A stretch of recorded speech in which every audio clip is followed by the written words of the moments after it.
Welcome to the Make and Design podcast. I'm your host, Carina Gardner, and today we're going to talk about what's really going on with AI and the design industry.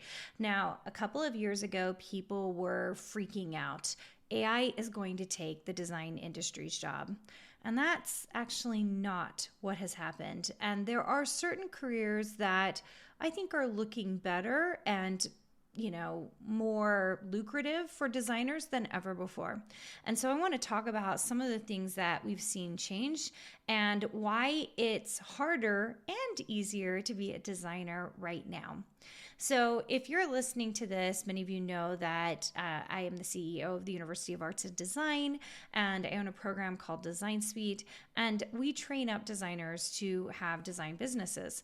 And the reason we've done this is because so often what we see is people are learning how to become designers, they learn the software, but they don't really understand how to run their own business or how to work cooperatively with other businesses.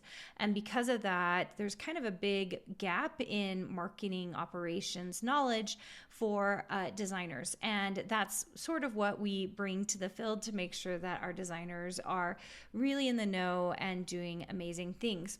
Now, AI has been a big part of this process. In particular, we have seen it in the Adobe products. So we've had to update all of our classes and coursework. The designers who have gotten like lifetime access in Design Suite coursework, for them, it's been incredible because classes that used to be 4 weeks long are now 15 weeks long because we've added so much AI stuff to it. So wonderful things like background removal. It's so funny because I was looking on my YouTube channel. One of my oldest videos is a video on how to extract the head of one of my daughters so I could make a silhouette. It takes seconds now in Photoshop to do that. What used to be an entirely timely process is now nothing at all. And so what I have seen is the designers who are using the software to its capacity, like being very smart in the way they're using it, are faster, they are smarter, and they have learned more so that they can get to point A to B much faster. And I would say that is the entirety of my message here, is that AI hasn't taken design jobs, but what it has done is it's forced designers to be smarter and work quicker. And because of this, what we kind of are seeing is all that cream, the cream of the crop is rising up. People who were kind of on the fence, not great designers, unwilling to learn software, unwilling to work with technology, they are really struggling or they've left the industry. And that is a really good thing. Now, you might be like, well, what about AI, like where the design work is fully AI? I'm not talking about that, you guys. Like if you're just generating artwork and then throwing it up and selling it on Etsy, like your job may never exist again. Like you might have this one moment in time where you can sell a couple of things, but prints or whatever directly from AI, like you're not building a brand, you're not building something that's going to be long lasting. And furthermore, you're going to have a lot more competition. So I'm not talking about people who are doing that.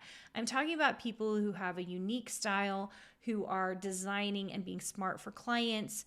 Right now, especially, AI still hasn't done a fantastic job of vector. At the beginning, that was one of the biggest things we saw.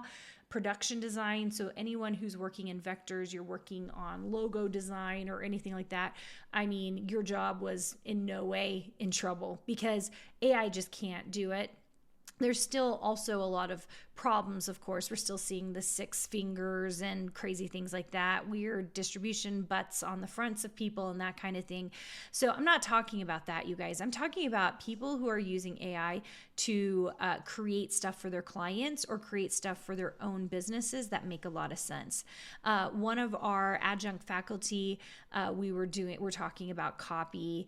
And one of the things we talked about is how AI really can act as like your executive assistant or your secretary that's getting a lot of stuff done for you so that you can work smarter. Now, let me give you an example of this because we just barely talked about it for our one of our classes at the university.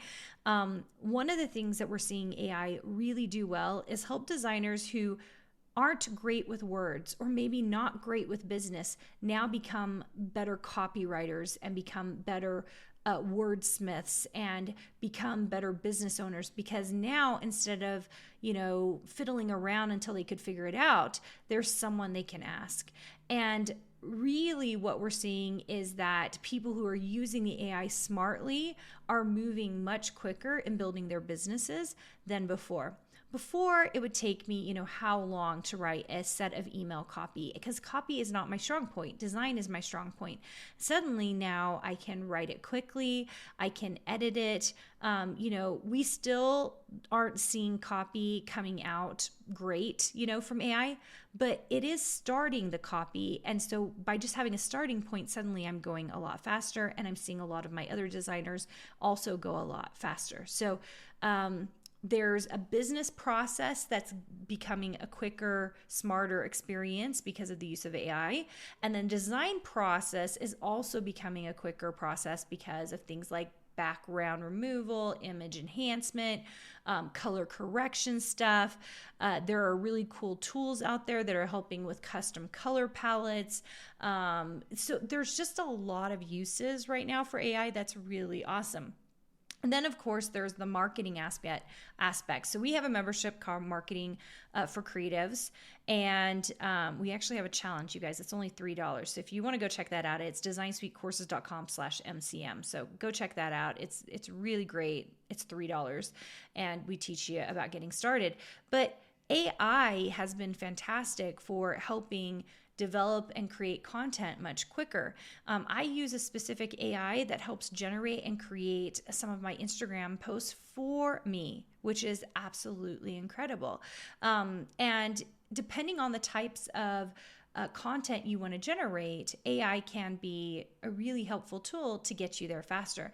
So suddenly what used to take me an entire team of 5 or 10 people to do in my business, I can do by myself, or I can do it with 1 or 2 other people. Now you might be like, well, that means people are, there are people who won't have jobs in those things. Well, here's the thing, guys.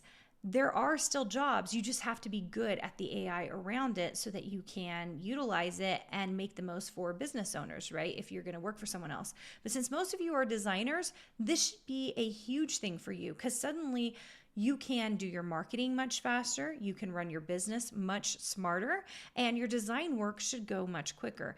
These are all great things. And I am telling you, most people are not utilizing AI to the best of their ability. So if you can get on it right now, you're going to be in a much better position. Now, of course, there are some terrible, bad things happening in AI, okay? So what it's going to do, it is creating kind of a lower barrier to entry for amateur designers. So designers who haven't been around for a while, designers who have not done, their proper education or done the necessary work, and they can create professional looking results. What I'm going to tell you is those people, they were probably going to do that anyway. They're going to figure it out anyway. So you just need to be smarter, quicker. Don't be resistant to the changes. Instead, really flow with it, okay? Another thing that, of course, we're seeing is issues with plagiarism and copyright, especially AI generations that's like stealing from other artists.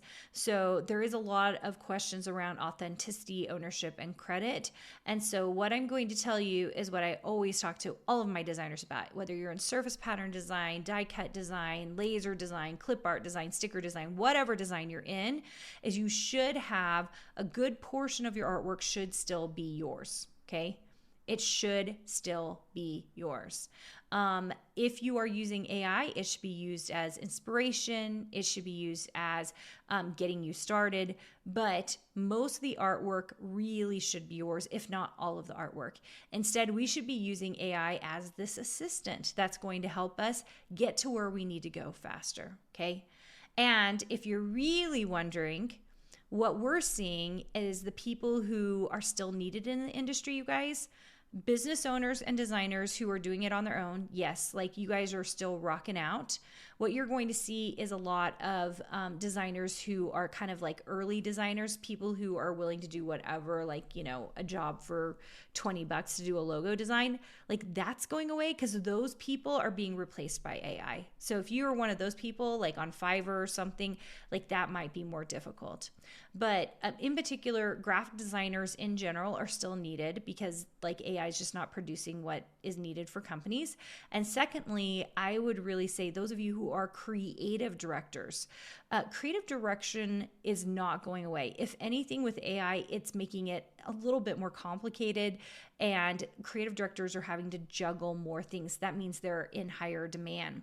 So a creative director in particular they're working usually with, a CEO or board, of directors, like for marketing and sales, and then they're working with the designer. So they're like kind of that in-between piece. I think we're going to see more and more creative directors needed in this industry. So if creative direction is something that you've been interested in, we always recommend great creative directors can have BFAs. Most often they have MFAs. So I still think there is, and clearly I think this because I own a university, there is going to be an even greater need in post-secondary education of really seeing if people can do the job, right? If they can actually hack like what this design world looks like and the complications around it. And I think in post-secondary education, we need to further that, like help with creative direction, help with things that make a lot of sense so that the designers are or the creative directors are able to cope with great communication, right? Cope with like the workload, because I'm seeing workloads go up as well, and working with designers. So like high communication skills as well as leadership skills. So some really cool things out there. This is straight talk about AI. It is not taking over a designer's job. I'm going to say that right now. If anything, we are seeing more designers move into the marketplace, and more of them have competitive advantage because they understand all the skills and everything they need. And if you think I am just talking about ChatGPT, then you are not in this for real, okay? Because like, AI extends way past just ChatGPT. There is a lot of different things out there that are being used by companies, by designers who own their businesses, by creative directors to get them to the next level. And I hope that's you. And I hope that if you have been like, oh, I don't know, it feels like AI is taking over a designer's job, I can tell you, not only is it not taking over jobs, it's making it a much more competitive and interesting field. And those that are willing to do the work are becoming smarter, braver, doing really cool things, and AI is really helping in that. Want to hang out more? Go to designsuitecourses.com/free to get our weekly freebies and patterns, die cut files, and more. Can't wait to see you there.